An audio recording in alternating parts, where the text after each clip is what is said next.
আমাদের লালন মেলা যে অস্বীকার করুক, এটা অস্বীকার করার কিছু নাই স্যার। এই মেলা হয়, আমরা দেখি, আমরা 11তম দেখছি এবং বিভিন্ন সময় দেখতেছি স্যার। আমাদের কথা যে আমরা মাদকের পক্ষে না, আমরা চাচ্ছি যে মাদকের বিপক্ষে, কিন্তু এটা তো সিস্টেমেটিক করতে হবে। যারা সাধু সন্ন্যাসী, যারা ঘর বাড়ি ত্যাগ করেছে, তাদের জন্য কি স্যার?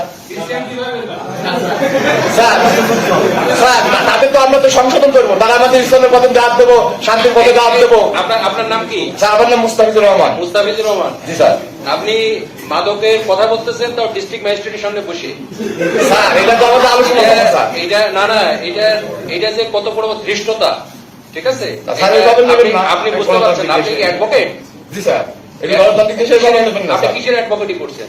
স্যার আমি চিটাগাং ইউনিভার্সিটি থেকে পড়াশোনা করছি, এলএলবি এলএলএম। আপনি জানেন না যে ডিস্ট্রিক্ট ম্যাজিস্ট্রেটের সামনে বসে আপনি একটা গুরুতর বিষয় কথা বলতেছেন? এইটুকু সেন্স তো আপনার নাই। হ্যাঁ,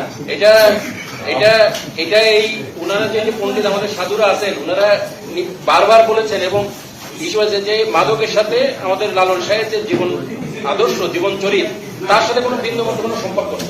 আপনি সেটা আবার সাফাই গাইতেছেন এখানে বসে বসে। না আমি সাফাই না স্যার, আমার ব্যাখ্যাটা আপনি ভুল বুঝতেছেন হয়তো। এই ধরনের কথা জানতে করুন, কঠিন অ্যাকশন দিব আপনি যে কোন না কেন, ঠিক আছে? আমাকে ছিলেন না না আপনি আসছেন, কিন্তু এই ধরনের কথা খবরদার ভুলে উচ্চারণ করবেন না। এটা করলে কঠিন অ্যাকশন নেবো, তখন কিন্তু আমি ডিস্ট্রিক্ট ম্যাজিস্ট্রেটের স্বরূপ দিকে দেবো, ঠিক আছে? সুতরাং এই ধরনের সাফাই করার কোনো চেষ্টা করবেন না।